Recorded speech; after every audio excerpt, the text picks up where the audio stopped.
Hey folks, George here. Today when we discuss philosophy of law, we're going to discuss Ronald Dworkin's response to Antonin Scalia. The key question here is, how do we understand what the law is? And how do we understand the law that's written down, and how do we interpret the law, right? How do we know what the law really means? And if we recall, Antonin Scalia put forward a textualist theory such that the law that's written down is the law. Right? And we should not interpret or add new things. Certainly judges should not interpret new ideas into what's already written down. Scalia suggested that the only reasonable solution, the only democratic solution, the only solution that does it in the way that respects rule of law is to do it in a democratic way. We shall vote legislators into office who will change the law. If we don't like the Constitution, change the Constitution in a democratic way, right? Not rely on judges to change the meanings of laws. We should take a very literal interpretation of what the law means. Ronald Dworkin is going to challenge that idea, right? He clearly says that Scalia is wrong about the Constitution and the law and how we understand and how we know about the law. The problem, according to Ronald Dworkin, with textualism and originalism, with Scalia's position, the problem with that position is that it does rely on intention, but it relies only on semantic intention. Why focus on merely semantic intention, Ronald Dworkin will say. There are other kinds of intentions that we shall respect and pay attention to, right? Scalia really undermines himself, and by the way, I acknowledge, in my previous discussion, I acknowledge that it really threw me for a loop, how to understand Scalia on his idea about what use a firearm means. If we recall that discussion, in a court case, a criminal used a firearm as a mode of exchange, like money, to trade for drugs. Is that what use a firearm means? Scalia clearly said, no, what use a firearm, everybody knows that use a firearm means either fire the firearm or threaten to fire the firearm. Ronald Dworkin says, my goodness, Scalia's out to lunch on this idea. He's really undermined his whole approach and everything he says with that example. After all, understanding what words mean that are written down is a very complicated issue. It's not obvious what words that are written down always mean.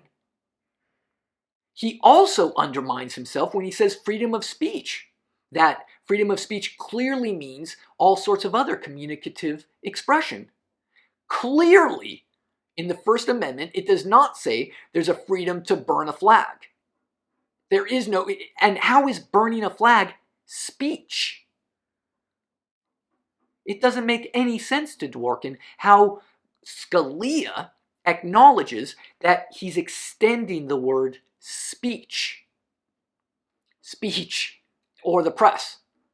How does Scalia come to terms with that? It seems like he's undermining himself. And this is exactly Ronald Dworkin's point here.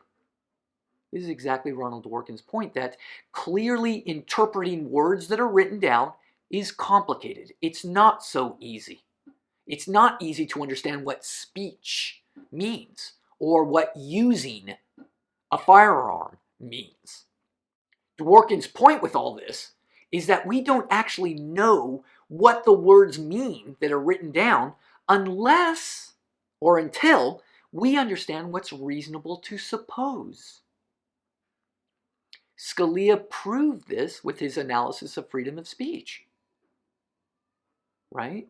Scalia says, oh, speech means all sorts of communicative expression. But why is it reasonable to suppose that? That's a complicated question. And thus, Dworkin is going to put forward that there's a lot of different meanings that we really have to understand, besides merely what's written down, because it's not obvious what's written down actually means. We always have to make extra suppositions as to what's written down. We always have to go beyond what's written down to figure out what's reasonable to think about and what's reasonable to consider regarding what's written down. That's Dworkin's point. And by the way, Scalia, in his discussion about both use a firearm and freedom of speech, Scalia proves this. What is it reasonable to suppose? And that's Dworkin's whole point right here. Now, the biggest challenge about all this is that laws are written by an institutional body, legislatures. A legislature is not an individual. Now, when Stephen King, let's say, writes a book, I could call up Stephen King or talk to him at some sort of panel and say, what did you mean by that sentence? What does that sentence, what does that idea really mean in this novel you wrote? Right? That's easy to ask one person. However, whom shall we ask when we're talking about how shall we understand a law that's written down by a legislative body that in America has two houses of Congress, the House of Representatives and the Senate, combined are over 500 people. How shall we understand what the law really means?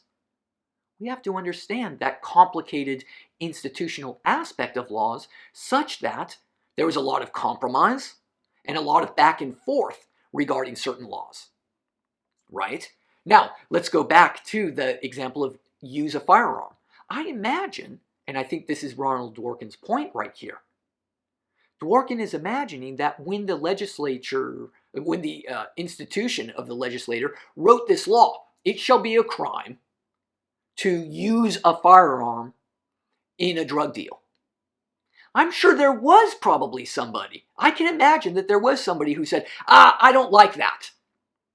I don't like that. I want you to say it's a crime to fire a firearm in the process of doing a drug deal. Or you also have to say fire a firearm or threaten to fire a firearm in the process of a drug deal. That's what I want. And I think that somebody else would say, well, wait a second, let's back off a little bit here. Why don't we just use the word use a firearm? And those are the sorts of discussions that happen when laws are written. Those are the sorts of compromises and back and forth that happens. There are debates about what we shall write down. And Congress, this is going to be Dworkin's point, Congress knows what they wrote down. And through that compromise, somebody probably did want to say, no, I want the word fire a firearm to be in there. And there had to be a compromise such that somebody said, I want it to merely be use. And for whatever reason, such is how the law was written, by an institutional body.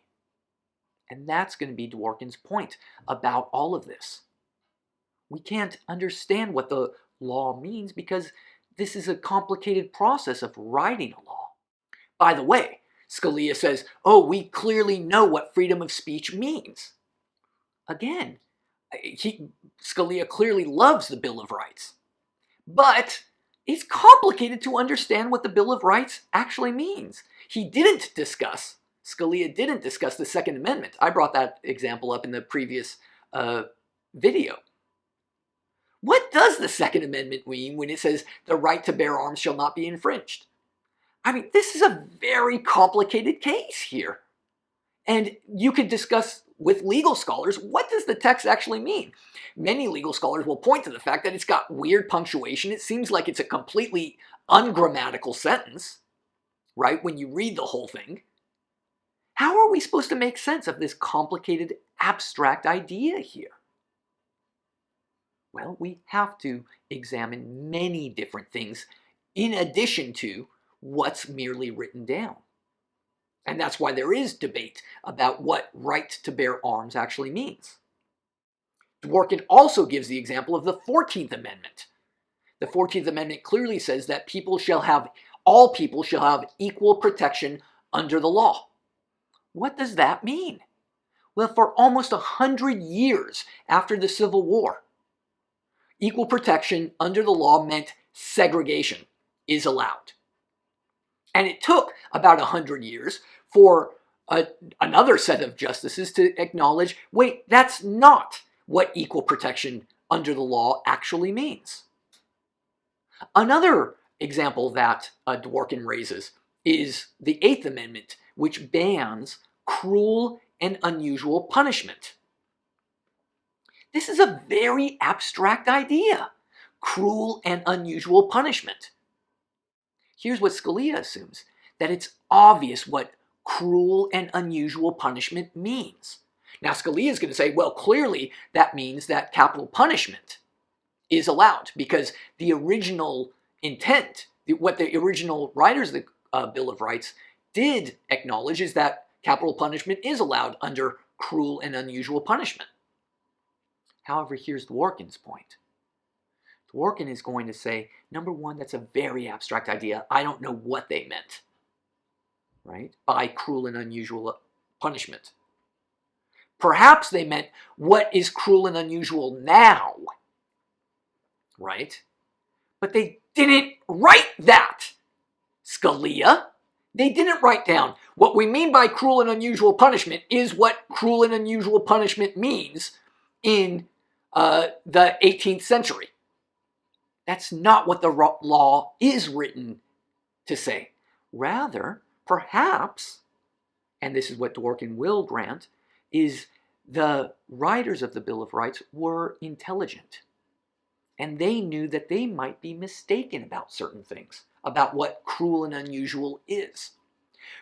What Dworkin supposes is, why don't we grant that what really is cruel and unusual might be different from what the original writers of the Constitution believed was really cruel and unusual. What Dworkin's argument suggests is that the writers of the Bill of Rights were intelligent and members of the Enlightenment, or followers of Enlightenment philosophy. One of the things about Enlightenment philosophy is to acknowledge, I might be wrong. And so, in light of me possibly being wrong, I will write something very abstract so that our society can discover later, perhaps, what cruel and unusual really means. The ultimate argument that Dworkin gives here, I believe, is the idea that Scalia is really inconsistent. What does use a firearm mean? Scalia assumes that it's obvious. What does freedom of speech mean? Again, Scalia assumes it's obvious. And he gives very controversial interpretations of both those terms, by the way. And therefore, if the framers of the Constitution were actually intelligent, they knew what they were writing down. They knew they were writing down something abstract. They wanted the Constitution to be interpreted through time. So Dworkin suggests. By the way, if the writers of the Constitution wanted to be more clear, they could have written down what they meant. Cruel and unusual punishment, meaning torture and the death penalty and drawing and quartering people, is prohibited. But they didn't write that. They kept it abstract on purpose. They kept it complicated to interpret on purpose because they wanted, so Dworkin puts forward, a living constitution where the interpretation can change as society evolves. And our understanding of what cruel and unusual means can evolve, according to Dworkin. By the way, here are reasons. Dworkin leaves us with three nice reasons about why he believes that the framers of the Constitution, the writers of the Constitution, actually wanted a living Constitution. Number one, they could have been concrete if they wanted to. Instead, they wrote very abstract ideas. Number two, they would have never assumed that they should be the last word on these complicated issues. Furthermore, and here's his last point, Dworkin's last point here is that if judges aren't there to decide over very complicated meanings, then what the heck is their job? That's exactly why we need judges. Otherwise, a computer could do this. And that's not what anybody suggests is the appropriate way towards justice. Have computers interpret the laws. Instead, we have human beings who are there to interpret laws. That's exactly their job. That's why we have human judges, to interpret complicated and abstract laws, like what it means to use a firearm, or what freedom of speech really means, or what cruel and unusual really means. And so that's Dworkin's argument to suggest that there is, and we shall understand laws and the Constitution as living and evolving with our greater understanding of the world and the human condition and all sorts of things like that. Bye-bye.